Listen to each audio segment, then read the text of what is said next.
Hi guys, good morning. நான் தான் உங்கள் ரோஃபேக்ஸ். இன்றைக்கி எதை பற்றி பார்க்க வந்திருக்கோன்னா, நியூ ஈவெண்ட் அப்புறம் ஃப்ரீ எமௌண்ட்ஸை பற்றி தான் பார்க்க வந்திருக்கோம்.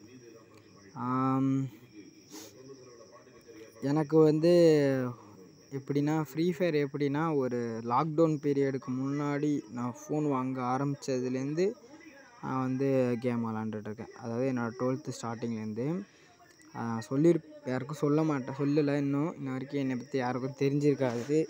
என்ன ஊர், என்ன ஏரியா அப்படின்னு சொல்லிட்டு இதெல்லாம் போக அப்டேட் பண்ணுறேன். இப்போது எப்படி சொல்கிறது, எதுக்காக இந்த வீடியோ இந்தமாரிலாம் நான் இப்போ க்ரியேட் பண்ணி போடுறேன், இதுக்கு என்ன அவசியம் அப்படின்னா, இப்போ கேம் மோஸ்ட் ஆஃப் பீப்புள்லேருந்து இப்போ ஜென்ரேஷன் மாறி போயிருக்கு. ஏன்னா நிறைய பேர் இப்போ விளாட்றதில்ல, இப்போ புதுசாக நிறைய பேர் விளாட்றாங்க. அவங்களுக்காக தான் இப்போ இந்த வீடியோ. புதுசாக விளாட வந்தவங்களுக்காக மட்டுமே தவிர பாக்கி யாருக்குமே எதுவுமே கிடையாது. தெரிஞ்சவங்க தெரிஞ்சிருக்கும், தெரியாதவங்களுக்கு தான் இந்த வீடியோ. ஸோ வீடியோ ஸ்கிப் பண்ணாமல் கடைசி வரை பாருங்கள், உங்களுக்கு எல்லாமே புரியும். புரியுற மாதிரி தான் இதில் நான் எக்ஸ்பிளைன் பண்ண போகிறேன். வாங்க வீடியோக்குள்ளே போகலாம். இப்போ ஃபஸ்ட்டாக நம்ம எதை பற்றி பார்க்க போகிறோன்னா, நியூ வர கன் ஸ்கின்னு. ஏன்னா நியூ கன் ஸ்கின்னுனால் பார்க்குறவங்களுக்கு புதுசு, ஆனால் ஓல்டு பிளேயருக்குலாம் இது ரிட்டர்னுக்கு வர்றது டைமு. ஏன்னா வி கம் பேக் இப்படிங்கிற மாதிரி. இப்போ எந்த கன் ஸ்கின் வரப்போனா MP40க்கும் அப்புறம் A114க்கும் வரப்போகுது. அந்த கன் ஸ்கின் பேர் தெரில, மறந்துட்டு நான் பார்த்துட்டு அப்புறம் சொல்கிறேன். அந்த 2 கன் ஸ்கின் தான் வரப்போகுது. ஏன்னா அது ரெண்டுமே இன்குபேட்ரு பார்த்துங்க. இதான் போக்கர் MP40ன்னு சொல்லுவாங்க. ஓல்டு பிளேயரோட கோல்டு மெமரிஸ். அதே மாதிரி அது கோல்டு கலரில் இருக்கும். அதுக்கப்புறம் அது கரெக்டாக சொல்லிவிட்டு MP40, அதாவது MP40லே கோப்ரா வந்துச்சு. கோப்ராவுக்கு அப்புறம் இந்த இன்னொன்று லான்ச் பண்ணாங்க, அதுதான் அந்த க்ரீன் கலர்.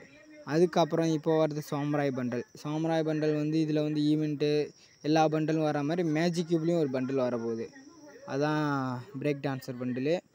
வீடியோ பொறுமையாக தான் போகும், ஆனால் அந்த அப்டேட்லாம் ஃபஸ்ட்டே வந்துடும். அதுவும் அந்த ஆர்டிக் ப்ளூ பண்டில் இது புதுசாக வர்றது. ஏன்னா இது நான் எடிட் பண்ணல, என் தம்பி தான் எடிட் பண்ணான். எனக்கு அவ்வளோவா எடிட் பண்ண தெரியாது. ஏன்னா ஒப்பனா சொன்னால் தெரியாது. நானும் நல்லா பேசுவேன் அப்படிங்கிறதால சொல்லி அவன் வீடியோ எடிட் பண்ணி கொடுத்தான். நீ வாய்ஸ் ஓவர் கொடுறான்னு சொன்னால் சரின்ட்டு நான் கொடுக்குறேன். இப்போ பார்க்குறீங்க, இது பேகு. இது ஒரு எலைட் பாஸ் பேகு. அது 3rd லெவல் அவன் வைக்கல போல். 3rd லெவல் இன்னும் கொஞ்சம் சின்னதாக இருக்கும் மண்டவோடு, வேறு ஒன்றும் கிடையாது. அந்த ஆர்டிக் ப்ளூ பண்டில் பார்த்தீங்களா, அதேமாதிரி அந்த ஃப்ரீ எமௌண்ட்டு ஒன்று பார்த்தீங்களா, அதை நான் காட்டுறேன் இப்போ திரும்பவும். ஸோ பாருங்கள், நான் சொன்ன ஃப்ரீ எமௌண்ட் அதுதான் அந்த டான்ஸ் எமௌண்ட்டு. இப்போ அடுத்து பார்க்குறது இதெல்லாம் லெஜெண்டரி எமௌண்ட்டு. இதெல்லாம் 50% ஆஃபரில் ஸ்டோரில் வரும்.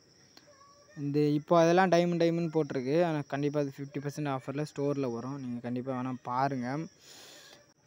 அடுத்தபடியாக பார்க்குறது சம்மர் ஈவெண்ட்டு, நியூ ஈவெண்ட்டு. இது எப்படின்னா சம்மர் ஹாலிடே போஸ்டர் அப்படின்னு சொல்லிட்டு நமக்கு வரும். ஏன்னா அஃபிஷியலாக அனௌன்ஸ் பண்ணிட்டாங்க. இது இப்போ இன்னும் கூட சீக்கிரத்தில் வரப்போகுது. நீங்கள் பாருங்கள், அதில் நிறைய free gifts, amount, room card எல்லாமே தர போகிறாங்க. நீங்கள் அதுக்கு ஏற்ற மாதிரி கேம்ஸ் ப்ளே பண்ணி விளாட்ற மாதிரி தான் இருக்கும். ரொம்ப ஈஸியாக தான் இருக்கும். இப்போ மோஸ்ட் ஆஃப் பிளேயர்ஸ் யாரும் டாப்அப் பண்ணுறதில்ல. ஸோ எல்லாமே ஃப்ரீயாக விட்டு திரும்பி கேமை ரிஃப்ரெஷ் பண்ண மாதிரி ஒரு ஃபியூஷன் மாதிரி போட்டு திரும்பி தான் அந்த டாப்அப் பண்ணுற ஈவெண்ட்டு கரீனா கொண்டு வருவாங்க. இப்போ அதிகமாக யாரும் டாப்அப் பண்ணுறதில்ல, ஏன்னா கேமே அதிகமாக யாரும் விளாட்றதில்ல. ஏதோ 2-3 பேர் தான் இப்போ விளாண்டுருக்கிறதுனால சரியாக யாரும் கேம் விளாட்றதில்ல. இந்தியன் சர்வர்ஸ்லேயே பிளேயர்ஸே குறைஞ்சிட்டாங்க. ஏன்னா மோஸ்ட் ஆஃப் பிளேயர்ஸ் எல்லாமே அன்இன்ஸ்டால் பண்ணிட்டு பல யூடியூபர்ஸ் அதை விட்டுட்டு அவங்களோட பர்சனல் வேலையை போயிட்டாங்க. ஸோ திரும்பி கரீனா மாறும்னு நம்பிக்கை இருக்குது. மாறினா சந்தோஷம்தான், ஏன்னா இப்போ புதுசாக வர பிளேயர்ஸுக்கெலாம் ரொம்ப ஹெல்ப்ஃபுல்லாக இருக்கும். ஸோ ஃப்ரெண்ட்ஸ் அண்ட் ஃபேமிலி, இன்றைக்கி உங்களுக்கு இந்த வீடியோ பிடிச்சிருன்னு நினைக்கிறேன். அவ்வளோதான், நம்ம வீடியோவோட எண்டுக்கு வந்துவிட்டோம். இப்போ பார்க்குறீங்கிறது நெக்ஸ்ட்டு கோல்ட் ராயல் பண்டிலு. அவ்வளோதான், இன்னையோட அப்டேட் முடிஞ்சிருச்சு. ஸோ நெக்ஸ்ட்டு வீடியோலாம் பார்க்கலாம். Tata bye, see you tomorrow. அன்சைன் உங்கள் ரோஃபேக்ஸ். Tata bye, see you. Thanks guys.